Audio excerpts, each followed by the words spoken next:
So in my opinion, there is nothing more southern than a good buttermilk biscuit.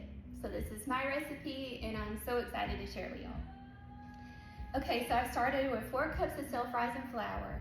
Okay, into that I'm gonna add 1 teaspoon of coarse salt, 1 tablespoon of baking powder. And the reason why I add that leveling in is I just wanna make sure my biscuits rise good.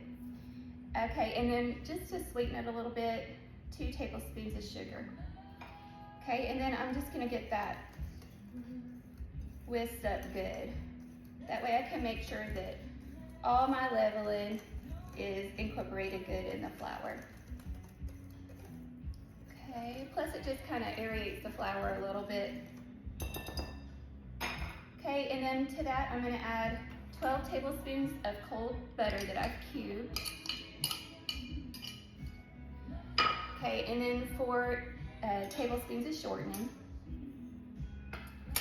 And then with a pastry cutter, I'm just gonna cut the shortening and the butter into the flour just until it gets like a pea size, like the butter and the shortening is like a pea size. Okay, so now I've got the butter and shortening cut into the flour, and I'm gonna add 1.5 cups of cold buttermilk. Okay, and then if you can find full fat buttermilk, that's better, but I know sometimes you can't always find it in the store. Okay, so I'm gonna get this stirred up just enough until it's incorporated. Okay, so now that we've got that mixed up, we're gonna lightly flour our surface. You don't wanna put a whole lot of flour because the more flour you add to your biscuits, the tougher they'll get. Okay, and I'm gonna add a little more flour over into the corner for dipping. Okay, so now just gonna dump out the dough. Get that pressed together. Okay, so then what I like to do, and this is the step, you can cut them out at this point, but what I like to do is I'll take the dough and fold it into each other just a few times like this. Okay, and what that does is that helps make your biscuits flaky. Plus all the little pockets of butter. All the little pockets of love. Okay, so one more time. Okay, so now I'm gonna get this pressed out so we can get our biscuits cut out. Now I'm gonna use probably about a 2.5 inch biscuit cutter, but you can certainly use, like if you don't have one, you can use like a cup or a drinking glass. Okay, just a little bit more. So what I'm doing is pressing this into about 1 inch thick. Okay, so what I'm gonna do is just, oh, this is important. So you're gonna dip your cutter into the flour and you're just gonna press it straight down. Don't jiggle it, don't wiggle it, don't twist it, because that's what seals the edges of your biscuits and they won't rise.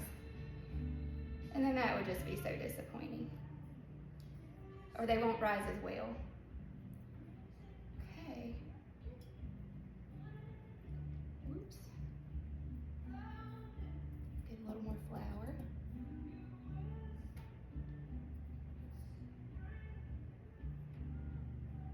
There's something so comforting to me about working with dough. Okay, so what I'll do is I'll pull all these up and I will pat it back together and make a few more biscuits out of it because you don't want to waste this dough. Okay, so now I've got all the biscuits cut out and I've put them in a buttered iron skillet. Now you can certainly put them on like a cookie sheet or a baking pan, but I like to use the iron skillet because I just feel like it cooks better. Okay, and then also when you put them in your baking dish, you want to make sure that all the sides touch because that will help them all rise together, okay?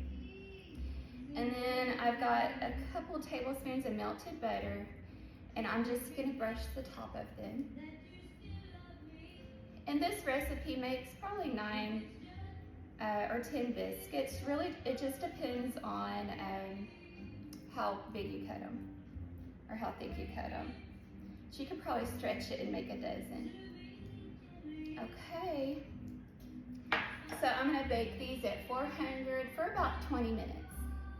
This is my recipe. I'm so excited to share it with you. Let me know how you love it in the comments.